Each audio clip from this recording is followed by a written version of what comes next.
Hello friends, good afternoon. Welcome to CEC-UGC lecture.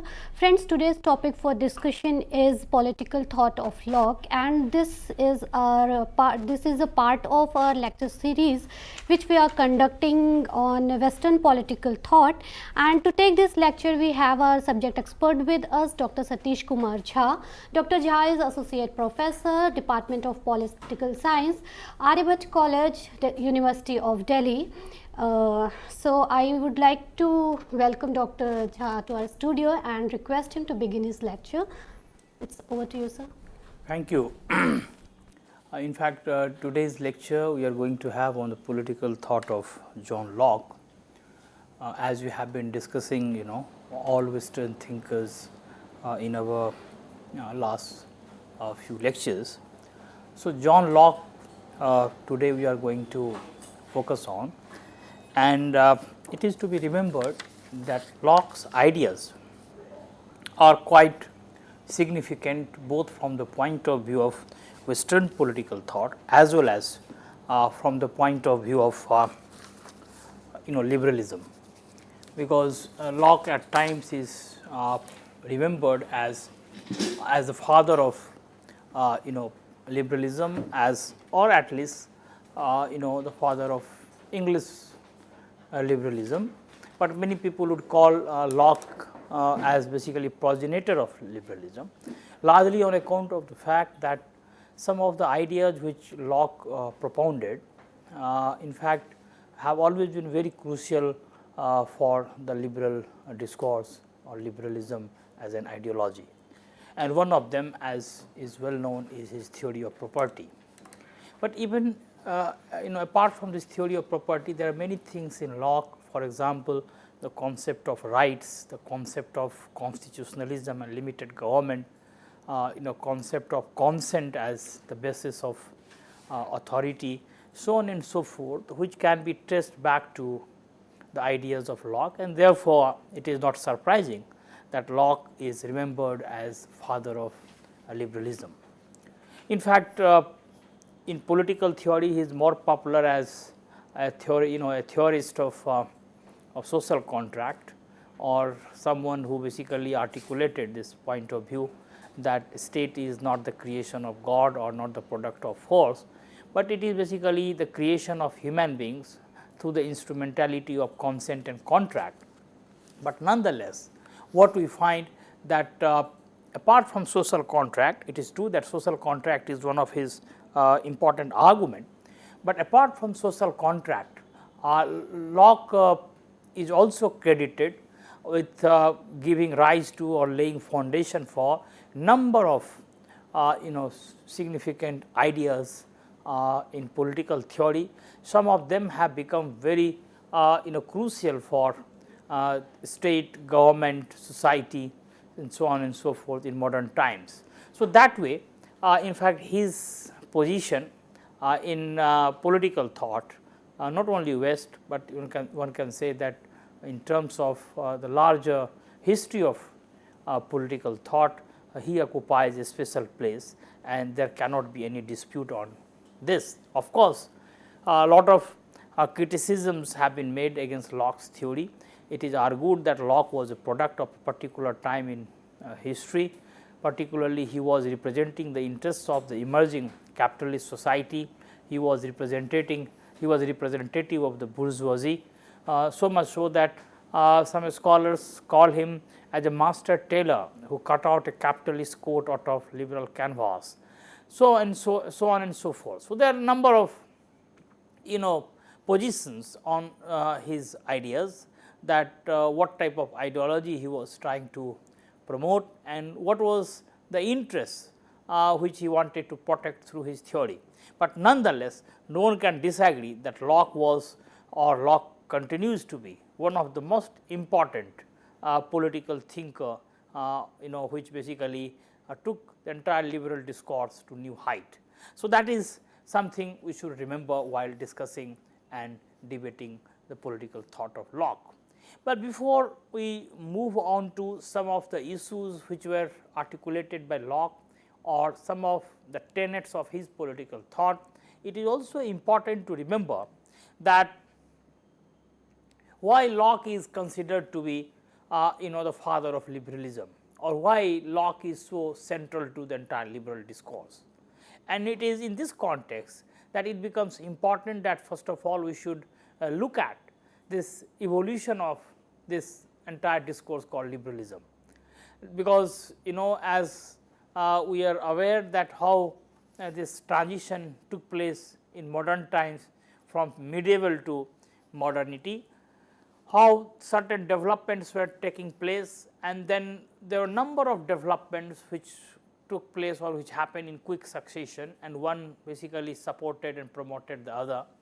And on the whole we can see, or we can say that from 15th century onwards, the Europe was basically the center of these activities, and lot of social and economic changes took place, and some of those changes were so significant that basically that paved the way for a new epoch in history, and that is called the modern period.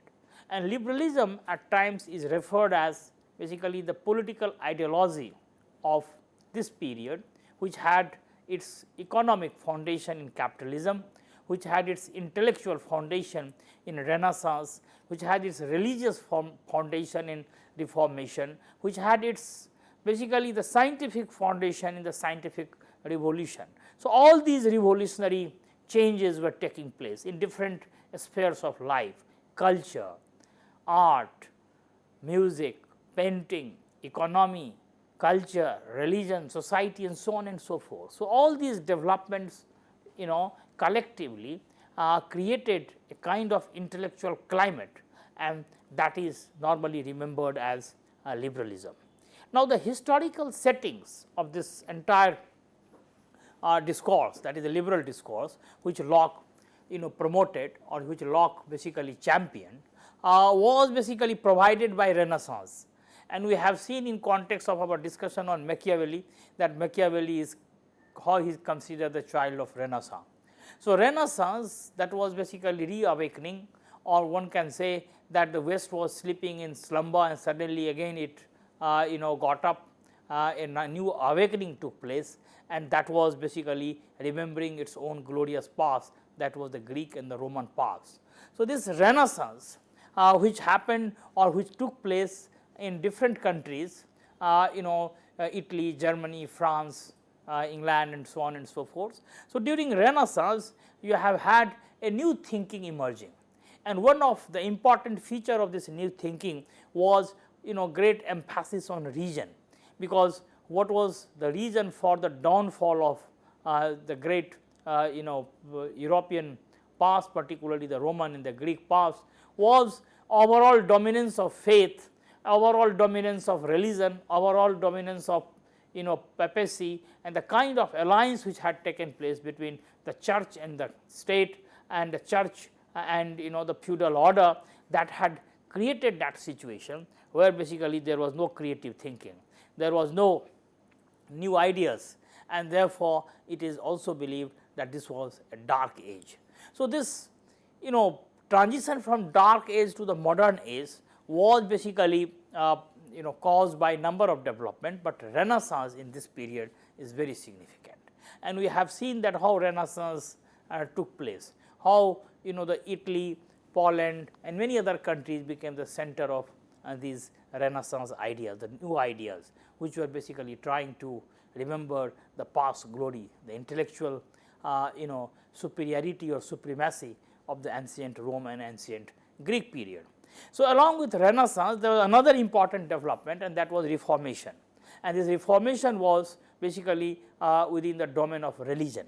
So, therefore, the two names which basically come to our mind immediately when we talk of Reformation, one is Martin Luther, in fact the German, who was whose time period was between 1483 to 1546, and his entire quest for reform within religion, and which basically later was called Protestantism, the idea of Protestantism, gave birth to a new kind of quest, new kind of protest, a new kind of churning, and therefore the kind of dominance which the Pope was exercising, the church was exercising, on basically strangulating new thinking, creative thinking, that basically got a jolt, and therefore, this entire reform of Christianity started. But along with this Luther, there was another person, John Calvin, his time period of 1509 to 1564, and he was a French, and in fact, it was Calvin who developed the main tenets of Protestantism. So, I mean, Luther and Calvin, these two important names so far as reformation is concerned, in fact, are important, because along with Renaissance, the Reformation was another major development which shook the entire society, entire culture, and entire world at that time. So, along with this these two thinkers, these two reformers who basically championed the cause of Protestantism, and Protestantism in fact was a new faith in the reason of human beings, the rational faculty of human beings, because earlier reason had been totally banished from human society, and it was basically only the faith about which people were concerned with. So, therefore, this reason, great emphasis on reason, gradually became the guiding principle of liberalism, and therefore, we find even in the ideas and thought of Locke that man is considered a rational being, even in a state of nature, from which the human beings move through a contract to a different type of situation, the political situation, the civil situation, or one can say in modern contemporary democratic parlance, the creation of civil society or the political society. And what causes, what basically determines this entire development is basically this rationalism of human society, the rationalism of human beings. So, therefore, this emphasis on reason by this Protestantism, and here the contributions of Luther and Calvin become quite significant. For example, in fact, someone like German sociologist Max Weber, he goes to the extent of saying that Protestantism was basically the cause and the basis of the rise of capitalism and industrialization in West. Therefore, the famous celebrated book of Weber, the title is Protestant Ethics and the Spirit of Capitalism, that it was not the changes in the material realm which became the determining factor for capitalism and industrialization of Europe, but rather the changes which took place in realm of culture, religion, those changes were more significant, and therefore, he tries to explain it through this celebrated work, Protestant Ethics and Spirit of Capitalism. So, Reformation, Renaissance, these were two important moments so far as this birth and rise of liberalism is concerned. Now, along with these two things, there was a scientific revolution. For example, the new discoveries, scientific laws, and of course, there are many things which were known to people earlier. For example, gunpowder was known to the Chinese, as early as 18th century, 11th century, but they didn't know the techniques, how to make weapons on basis of those gunpowders. And once that technique was evolved, once that technology came in the hands of the people, when the science basically turned that idea into technology, what happened? That wars were won, a new sense of power, empowerment took place, and therefore, it basically took human society to new heights. For example, number of scientists who emerged in this period, one after another in quick succession. The Polish scientist Copernicus from 1473 to 1543, the French philosopher Descartes 1596 to 1650, the British scientist Newton, a mathematician by training 1642 1723, and of course, one should not forget the name of Bacon 1566 to 1626. Of course, he was also an English. Now, all of them basically what happened, that they took this entire discourse of philosophy, mathematics, astronomy, science, and so on and so forth to new height, and therefore, what is normally known as the scientific revolution was a product of this period, when all these great names who were the great scientists in their respective fields, they basically gave a new dimension to human history, human society, and so on and so forth. So, what happened that most of them rejected deductive method and went for inductive method based on observation, verification and experimentation. And of course, they also rejected this great dictum that knowledge is for knowledge sake, and they basically wanted to make knowledge as a tool, as a means for some other end. The end is basically human interest and societal interest or human needs, how this knowledge can fulfill human needs. So, an entire utilitarian framework to look at knowledge also emerged along with this scientific discourse. Now, of course, one important characteristic of all these scientific discoveries and scientific ideas, or basically the approaches of all these scientists, was overall emphasis on empirical method. Basically, that empirical method led them to new discoveries and new justification or new hypotheses, which subsequently took the form of the scientific revolution. Of course, what the names I have mentioned, along with those names one should also add Kepler, Galileo and many others who basically came with some path breaking ideas, the revolutionary ideas in field of knowledge. And therefore, as Galileo is well known, that one of the Italian scientists who basically laid foundation for a new new discovery in science. So, therefore, these ideas, these scientists played important role, along with of course, the creation of printing press in 1455, the print technology. And along with this scientific revolution, there was another important development, that was the industrial revolution from 1760 to 1840, largely on account of the changes which preceded it, that is Reformation, Renaissance and scientific revolution. Now, along with all of them, in fact, what happened in Europe at that time, and that is basically referred intellectually as enlightenment, phase of enlightenment. The people became more enlightened. And what was the reason for this enlightenment? It was simply the recognition of this fact that human beings are the only creature who have reason, and that reason is perhaps the most and the biggest faculty of human species, and with that reason human beings can scale any height, including in fact the fact that they can conquer nature. So, this enlightenment therefore was largely this intellectual, the sense of empowerment, that people are through reason can do anything, nothing is impossible, and science as a tool due to the reason in human hands can conquer nature. So, this is how this enlightenment is referred to, and enlightenment was basically largely the product of all these development. So, therefore, what we find that all of them together created this political ideology, what is called liberalism, which was championed by John Locke so eloquently in his writings and his ideas.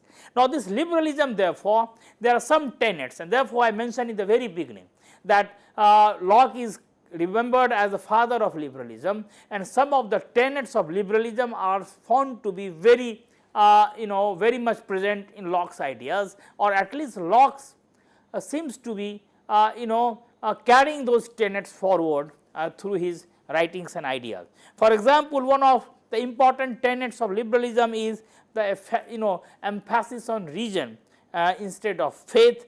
The second important tenet of liberalism is the entire discourse of natural rights. Then the third important feature of liberalism is this premise that civil society and state are artificial institutions. They have been created by the human beings for fulfillment of their common interest, and therefore, it has a utilitarian significance or utilitarian justification, that it is there because it is useful, and therefore, the kind of divinity which was attached to it earlier, that it is a divine creation, it is a creation of force, that was summarily rejected. So, therefore, this is another important tenet, and you can find all three of them there in Locke, but not only three, but the other tenets also. For example, law and procedure importance which liberalism or the liberal mind or the liberal society attaches to law and procedure, and only through law and procedure it wants the society to function. Therefore, one can say the kind of importance which is attached to constitutionalism, the constitutional discourse, and that is very much present in Locke's idea of limited government and constitutional monarchy. So, therefore, what we constitutional government and limited sovereignty. So, what we therefore see that most of these tenets are basically very much present in the writings and ideas of Locke, including the fact that the civil liberty, the freedom of contract, and of course, the most important thing is the tremendous importance which is attached to the consent as the basis of authority, that no authority is just, no authority is legitimate unless it is based on the consent of the people. So, it is the consent of the people which can turn the raw power into authority, and this consent dimension of the modern society, which is basically the foundation or the basis of democracy, can very much be found in the ideas of Locke. And therefore, this contract, the entire idea of social contract in Locke is largely premised on this argument, that it is not, a state is not the creation of God, but people have themselves entered into a contract for their mutual benefit, because it has a utilitarian value, and therefore, they have surrendered some of the natural rights which they inherit by the fact that they are human beings from in a state of nature, and they have surrendered certain natural rights in order to basically get certain benefit from it, and that surrender is not absolute. If those natural rights are not protected, then the human beings are free to disobey to the state authority, the human beings are free to again dissolve that contract. So, therefore, the surrender is conditional. Now, this entire argument is in direction of this making this consent as the basis of authority, and this is central to liberalism and which finds very important place in the writings and ideas of basically Locke. So, therefore, what I was trying to argue here, that some of the tenets of liberalism can be clearly seen speaking through Locke, and therefore, it is not just a chance that it is not Hobbes, but it is Locke who is considered the father of basically liberalism. One thing should also be remembered, that both Hobbes and Locke talked about the social contract. In fact, Hobbes preceded Locke, and therefore, Hobbes came, his ideas came before the ideas which were put forth by Locke, but it is not Hobbes, but it is Locke who is remembered as the father of liberalism, because there are certain features of liberalism which one can say that Hobbes also made use of or talked of, but nonetheless one should not forget one thing, that Hobbes' entire argument, the end result of his argument was basically the birth of absolutism, and unlike Locke, who basically tried to reign in absolutism, this gave foundation of a limited sovereignty, gave birth to the constitutional government, and therefore, in fact, liberalism is much more comfortable with the ideas of Locke than with Hobbes. Now, of course, this liberalism has had number of variants over the ages. It started as a negative liberalism, and that is also referred as a classical era or classical stage of liberalism. Then of course, it gradually moved in a different direction, and it is referred as modern. Of course, the classical was also in modern time, but vis-a-vis classical, it is differentiated with this this reference that it is modern, and that modern is considered to be positive. Basically, that was the foundation of this entire discourse of welfare state, and then subsequently it moved in direction of what is called today contemporary liberalism, and it is also referred as neoliberalism or basically neoclassical liberalism, and so on and so forth. So, this is how this liberalism has to be seen. Now, why it is important to have a look at liberal ideas and liberalism? Because one cannot do justice to Locke without one looks at the evolution of this discourse called liberalism, because Locke is what he is trying, he is simply trying to carry forward this legacy, or one can say he is simply trying to lay the foundation for this entire discourse, which gradually became quite mature and became the political ideology of modern democratic societies of the West. So, therefore, this basically the discussion of liberalism was significant. For example, if you look at the contributions in terms of the modern democratic societies, whether it is constitutionalism or the concept of consent or the concept of sovereignty or concept of freedom, equality, justice, dignity, all these things, or general will as the basis of will of the people, as the basis of government and the state. In fact, all these things have been there largely because of the emergence of this political ideology called liberalism. So, therefore, it is significant that it is important that we should have a look at this liberal discourse before we start discussing Locke. Now, with this background, when we come to Locke, we should remember that his time period. What is his time period? And Locke's time period is between 1632 to 1704.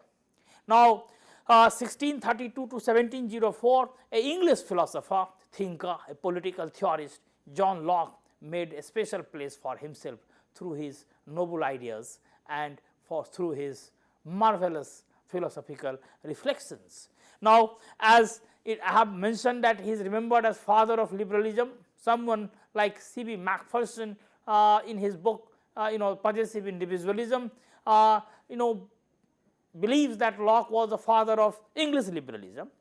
Even if that is the case, then one should remember that England at that time was the center of the liberal discourse. So, therefore, there is nothing so surprising about it. His time period, as one should also remember that his writings had a context, and the context was the 1688 Glorious Revolution, a revolution which is remembered for giving a new dimension to entire democratic discourse. Basically, it was the beginning of this idea of limited monarchy and constitutional government in Britain, and therefore, Glorious Revolution has its own a contribution to make so far as the evolution of modern society is concerned, democratic society is concerned, freedom, liberty and constitutionalism is concerned. So, therefore, this context is important, the context of the Glorious Revolution in England.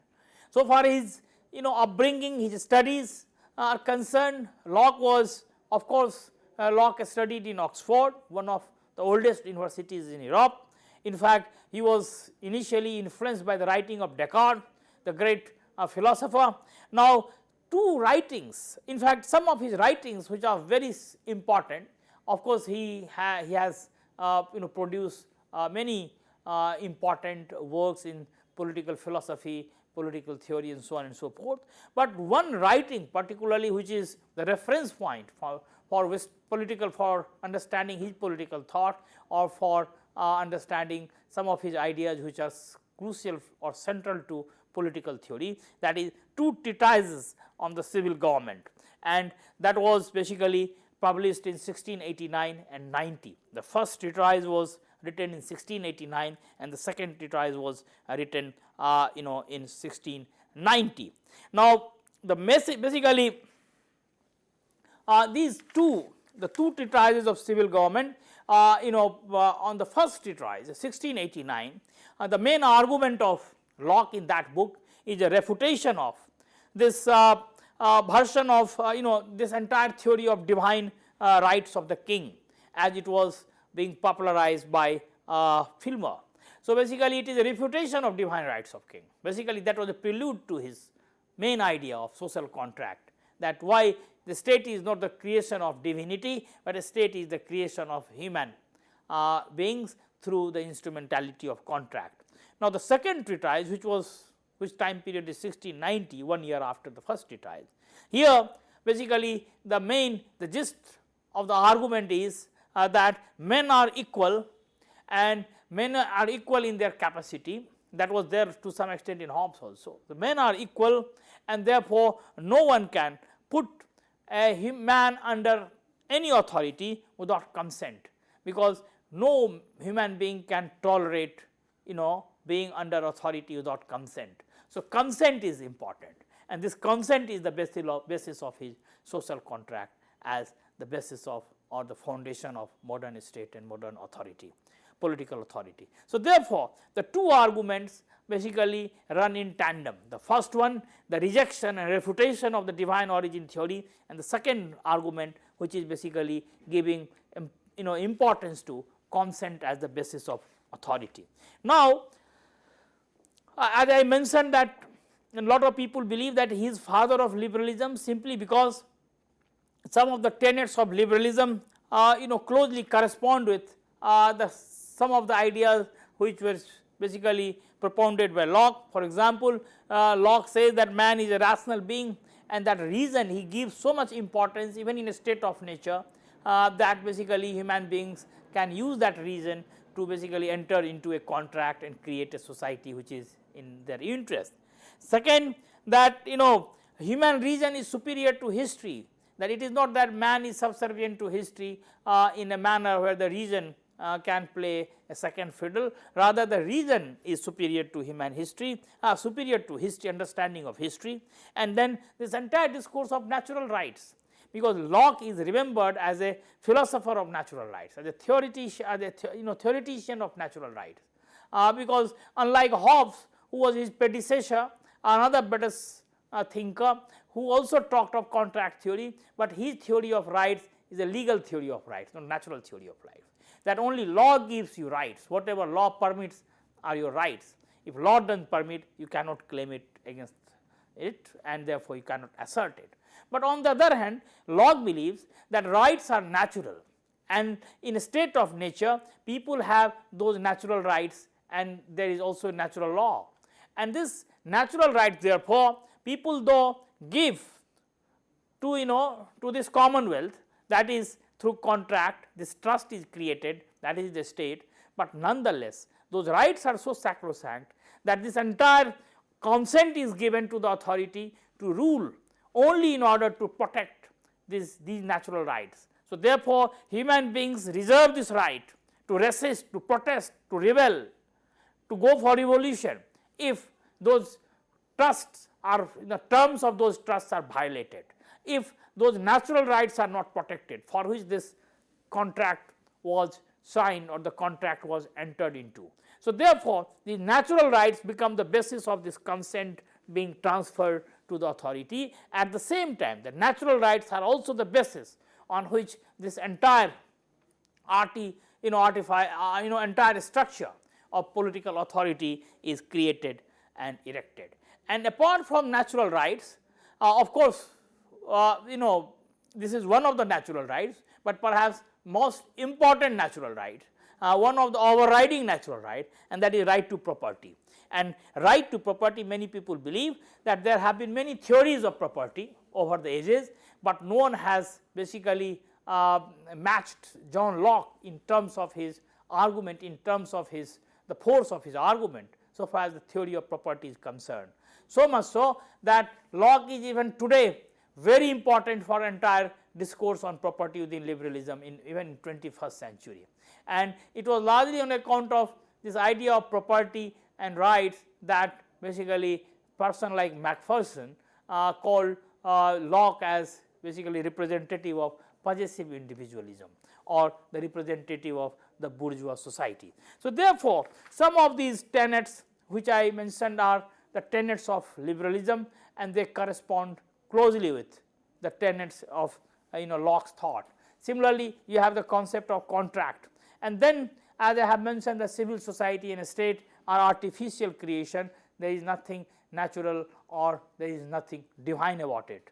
Now, therefore, what we find that this Lockean idea of resistance, because the liberalism resistance is also important, because if authority is limited, if there is a constitutional government, then people have this right that they can revolt, they can resist when the certain terms of contract or the certain terms on which the consent has been given or the trust has been created. If those principles are violated, then people have this right to resist or to revolt. So, this is how one can see that these tenets of liberalism can be seen in the writings of Locke. Now, coming to some of his important ideas, and the two important things I would like to discuss with reference to the Locke's political thought. One, his idea of social contract, and another his theory of property, and he is remembered even today for these two important contributions he has made in the entire discourse in Western political thought.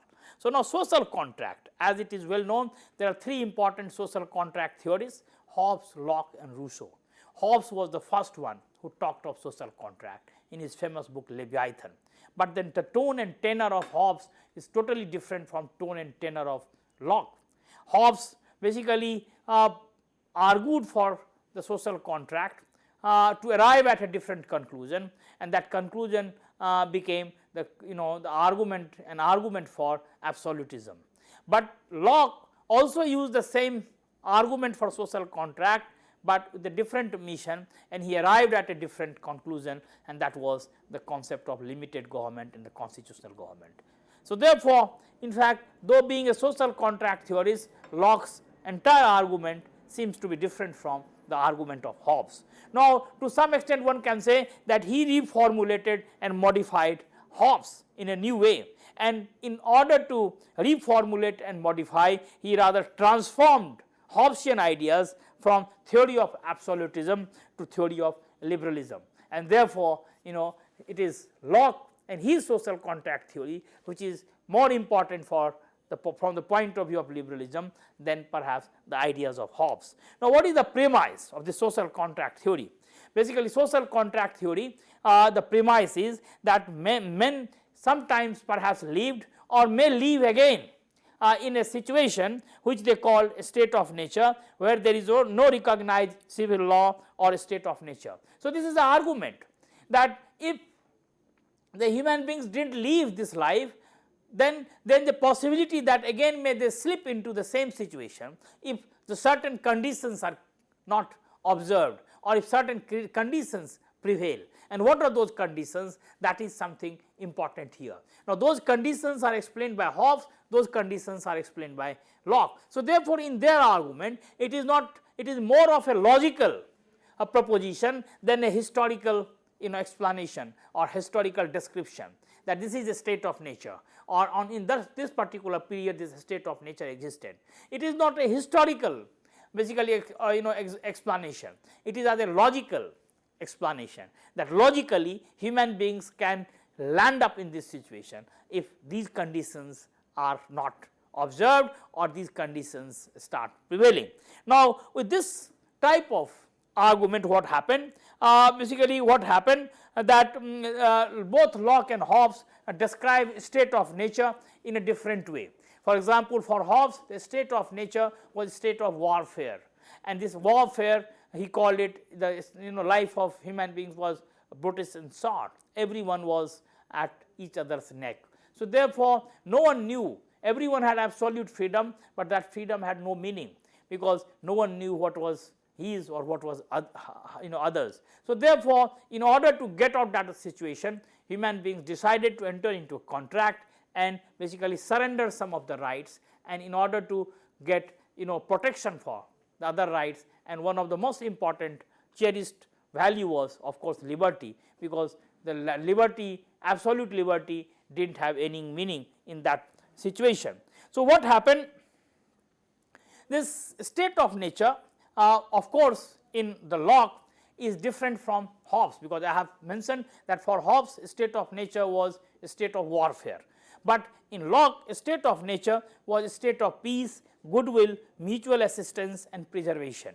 Now, of course, one important limitation which he underlines here, that this state of nature was not a state of license, of course it was a state of liberty. So, there is a difference between liberty and license. There was liberty, but no license, no law, no rule, no procedure.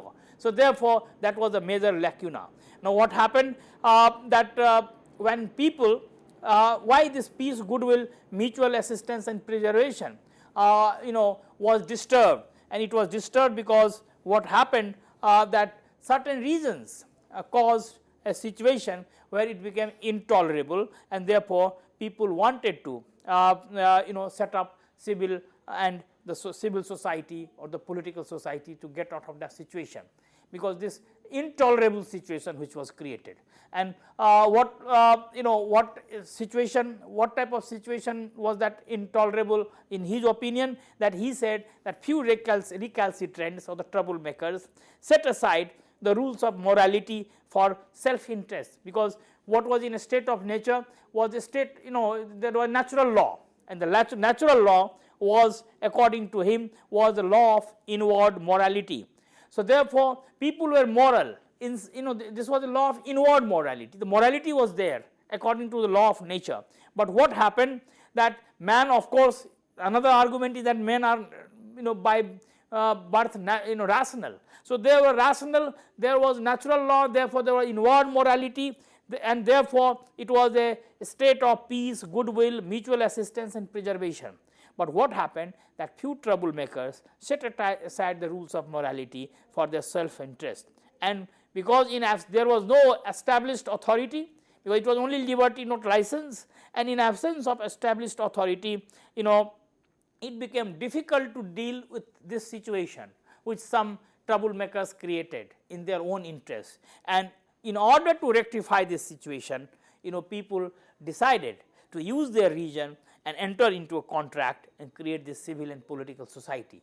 And therefore, a lot of people believe that in Hobbes, the social or a state of nature appears to be pre-social and pre-political, that with one contract both society and society and politics or the political organizations both were created. It appears from the argument of Hobbes. But the kind of a state of nature which is described by Locke, it appears that it was definitely pre-political but not pre-social, because some of the features of society seem to be there. Now here one should remember the context, the different contexts in which Hobbes and Locke they were writing.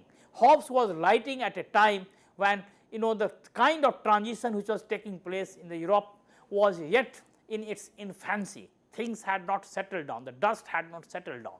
But Locke was writing relatively at a later period, and therefore things were settling down. So therefore the nature of society which was evolving, the nature of society, that is the capitalist society, the bourgeois society, that society was more or less in direction of some stability. Therefore you find the difference in the argument of Hobbes and Locke, and therefore many people argue that the kind of chaos and anarchy which are depicted by Hobbes in his state of nature, that shows that initial phase of that transition, because his context was a 1649 Puritan revolution, most turbulent period, whereas Locke's context is 1688 glorious revolution, relatively peaceful, and therefore more stable social situation he depicts through his state of nature.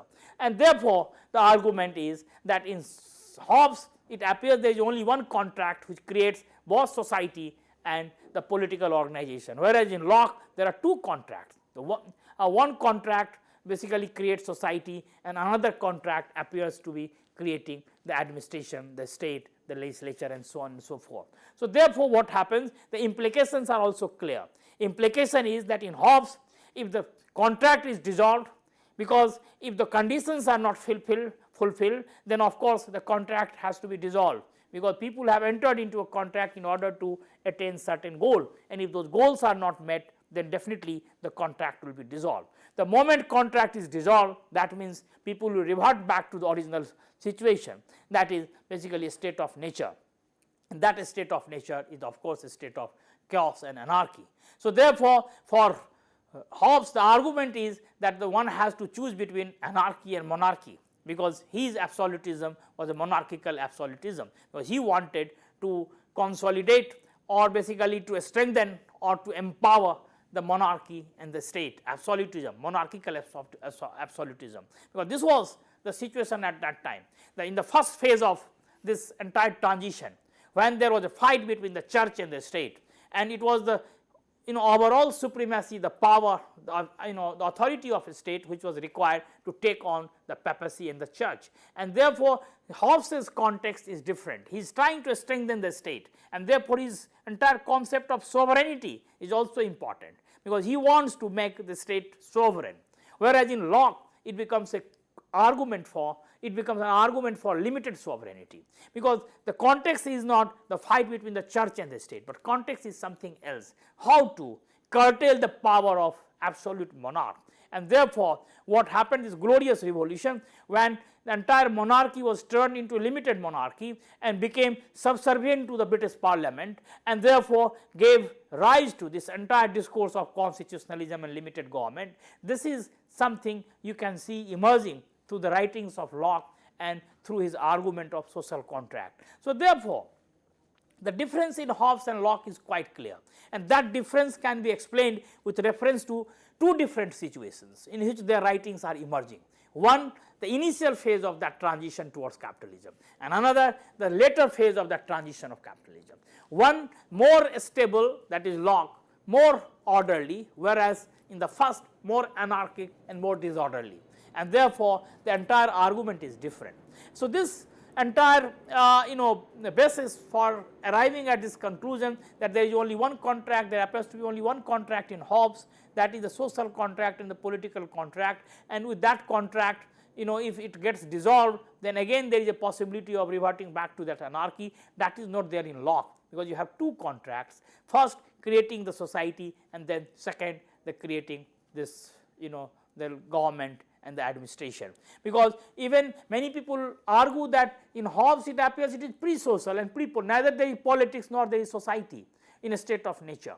But here in Locke it appears that it is pre-political, the features of politics, the dimensions of political authority are absent, but those features through which a society can be called society, those features are not absent, and therefore when he calls a state of nature a state of peace, goodwill, mutual assistance and preservation, or what is called inward morality, that is basically law of nature, this basically tells you that at least some semblance of social order is there. The only thing is that political order is not there, and therefore when he says that it was a state of liberty but not license, he basically qualifies it completely, that there was no order, there was no procedure, there was no law, there was no political authority, and that was the only missing link which was sought to be filled.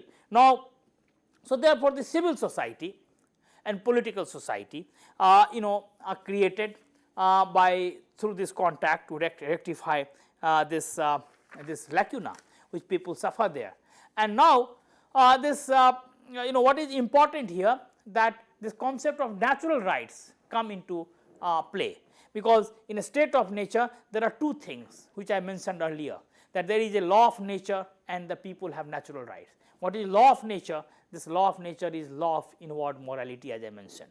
Now, law of nature, they say that it is a law of nature implanted on human consciousness, that people's consciousness are basically influenced by that law of nature, and that was inward morality, everyone acting morally because it is a rational being. So that reason is leading to that morality, not law. So basically only absence in that state of nature was the law, as this is understood in political terms, but not law as it is understood in natural terms. And then in that state of nature people also have natural rights, and Locke defines natural rights as those rights include life, liberty and estate, and that estate can be understood in terms of property. So property becomes the natural rights in Locke. Now what happened, this contract, what people do, that they surrender these natural rights and enter into political society, but the surrender, as I mentioned, is conditional. That surrender is only to protect these natural rights. Now what are the terms of contracts?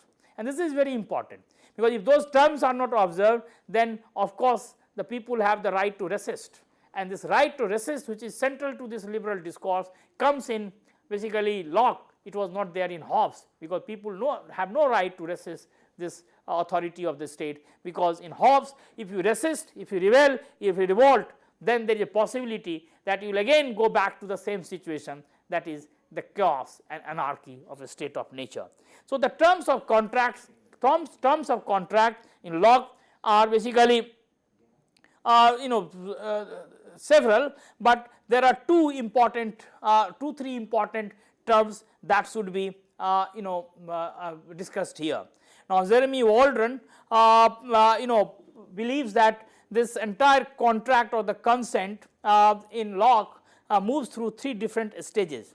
the first stage is that unanimously people decide to come together as a community and surrender their natural power to uphold each other's rights. So, this is the first important terms. The second is that the majority, by majority, members of this community agree to set up a legislature, and the third important thing according to Waldron is that people give a consent on taxation, and the taxation here tells you about this ownership or entitlement, and therefore, the natural rights, one of the natural rights in Locke is the right to property, which is one of the most important rights in his framework, because it is basis of this right that Locke has been basically considered the most significant philosopher of liberalism or the possessive individualism.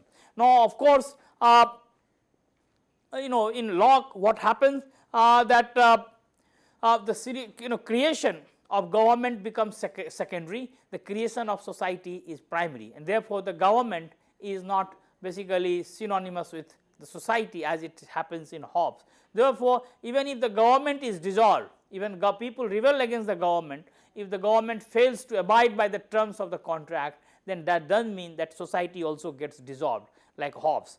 Now, therefore, what happened that the government in Locke, because resembles with the trust, that people enter into contract, form a trust, and there are certain terms of those trust, and those who are the custodian of that trust have to obey those terms, and if they disobey it, then the people have the right to to resist or to rebel. So, therefore, government in this framework goes under the control of society, and therefore, he lays the foundation of limited government and the constitutionalism, the two important features of modern the liberalism as a whole, and therefore, the arbitrariness of the government, that the power and authority shouldn't be used arbitrarily, are also taken care of through this entire concept of resistance and revolution.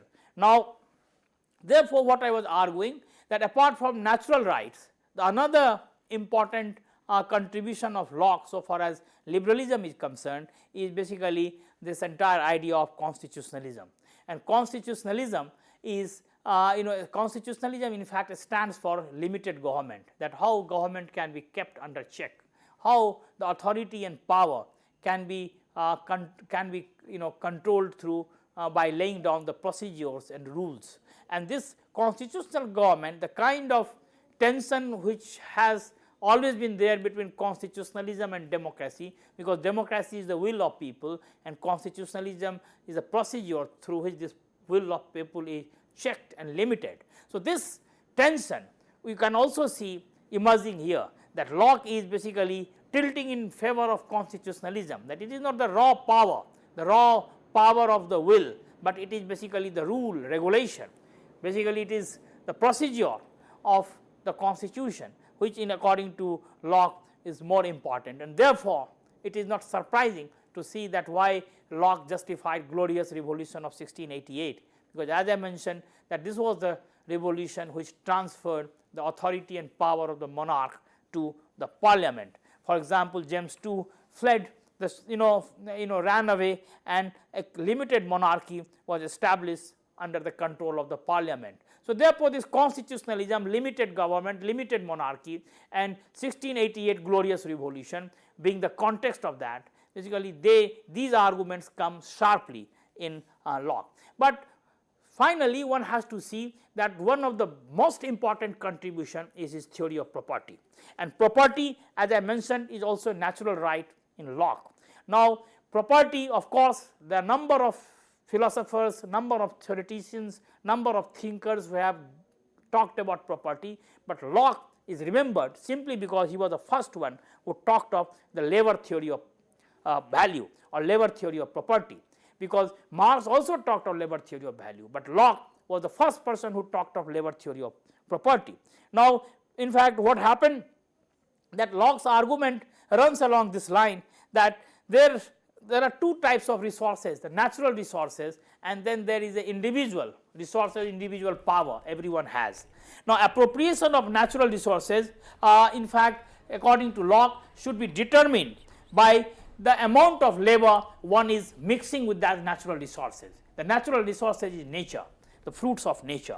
Now, this limitation is that whatever you mix, whatever labor you mix with that natural resources, you can lay claim on that.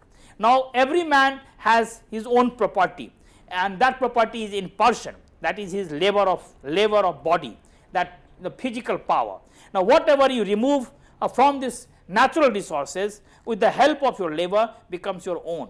But he says there are three restrictions on this. The first is that you mix it, produce it for your own benefit, but nothing should be spoiled. You should not produce so much that it gets spoiled. You should produce only for your use. And second, enough should be left for others, that it does not deplete the natural resources. And third is that only your own labor, mixing your own labor with this natural this commonwealth can entitle you for that property. So, these are the three limitations. The first is the use theory, that you should produce only for use, and the last is the labor theory, and that you should only mix up your labor, and the third is this enough is left for the others.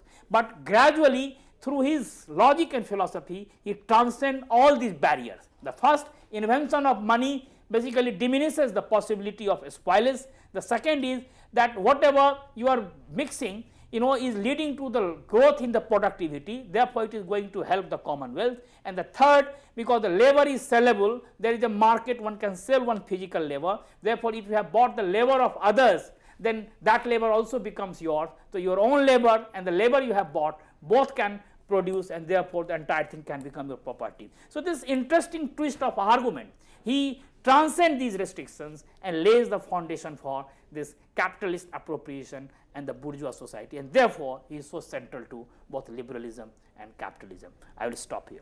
Oh, thank you so much, sir, for this lecture. Dear friends, if you have any question regarding this lecture, please write us back on our official email ID, which will be showing just after this lecture. And for your information, we must tell you that we will be continuing with the more lectures on the Western political thoughts with Dr. Jha in future also. So keep watching. Thank you, sir, for being here.